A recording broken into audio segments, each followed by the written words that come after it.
Life mission പദ്ധതിയിലൂടെ കേരളത്തിലെ 5 ലക്ഷം കുടുംബങ്ങൾക്ക് വീടെന്ന സ്വപ്നം യാഥാർത്ഥ്യമാക്കി സംസ്ഥാന സർക്കാർ. 5 ലക്ഷം വീടുകളുടെ പൂർത്തീകരണ പ്രഖ്യാപനം മുഖ്യമന്ത്രി പിണറായി വിജയൻ നടത്തി. വാടിട്ട വീടായിരുന്നു, അത് പൊളിഞ്ഞ് എല്ലാം പൊളിഞ്ഞൊക്കെ കിടന്നു. നമ്മളെ പുറത്തോടെയൊക്കെ പൊളിഞ്ഞൊക്കെ വീഴുന്നു. പിന്നെ വാടകയ്ക്ക് പോയി. ഞങ്ങൾ മൊത്തം 6 പേരുണ്ടായിരുന്നു. മോൻ, 2 കുട്ടികൾ, അവൻ്റെ ഭാര്യ, ഞങ്ങൾ ഭാര്യയും ഭർത്താവും. ഇപ്പം പുതിയ വീടൊക്കെ വെച്ച് പാല് കാച്ചൊക്കെ കഴിഞ്ഞു. 3 മുറിയും ബാത്റൂമും സിറ്റ് ഔട്ടും. എനിക്ക് വീടില്ലായിരുന്നു, സ്ഥലവും ഒന്നും ഇല്ലായിരുന്നു.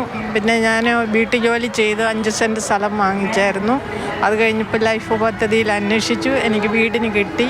2 റൂം സെറ്റായിട്ട് വീടുണ്ടാക്കി. ശകുന്തളയ്ക്കും ലീലയ്ക്കും സ്വന്തമായി മേൽവിലാസമായതിന്റെ സന്തോഷമാണ്.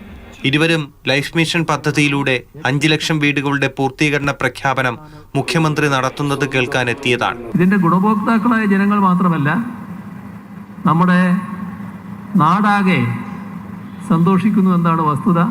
ഒരു നവകേരളം സൃഷ്ടിക്കാനുള്ള പ്രവർത്തനങ്ങളിലാണ് നാം ഏർപ്പെട്ടിട്ടുള്ളത്. അതിനെല്ലാവിധ സഹകരണവും പിന്തുണയുമാണ് ജനങ്ങൾ ഇതേവരെ ലഭിച്ചിട്ടുള്ളത്. വാടക വീട്ടിൽ നിന്ന് സ്വന്തം വീട്ടിലേക്ക് മാറിയതിന്റെ സന്തോഷം സൗമ്യയ്ക്കും ലതയ്ക്കുമുണ്ട്. ഇപ്പം സന്തോഷമുണ്ട്. മുന്നേ വാടക വീട്ടിലായിരുന്നു. ഇപ്പം ഒരു കൈത്താങ്ങായിട്ടാണ് കിട്ടിയത് 4 ലക്ഷം രൂപ. അത് എന്തൊക്കെ പറഞ്ഞാൽ നമ്മളെപ്പോലെയുള്ള ജനങ്ങൾക്ക് ഒരു കൈത്താങ്ങാണ്. നേരത്തെ വാടകയ്ക്ക് താമസിച്ച് 10 വർഷം വാടകയ്ക്ക് താമസിച്ച്. അത് കഴിഞ്ഞ് പഞ്ചായത്തിൽ ലിസ്റ്റിൽ പേരുണ്ടായിരുന്നു. അങ്ങനെ ഇപ്പോൾ 4 മാസമായി പാലുകാച്ചി കയറിയിട്ട്. മാടത്തിൽ താമസിച്ചിരുന്ന അംബികയ്ക്ക് അടച്ചുറപ്പുള്ള വീട് കിട്ടി. വീടില്ലാത്തതിനെ നല്ല ബുദ്ധിമുട്ടുണ്ടായിരുന്നു. പിന്നെ ഇപ്പം ദൈവം സഹായിച്ച് നമുക്ക് പഞ്ചായത്തിൽ നിന്നൊക്കെ പൈസകൾ അനുവദിച്ച് വീട് വെച്ച് നല്ലതായിട്ട് തന്നെ ഇപ്പം വീട് വെച്ച് ഞാൻ.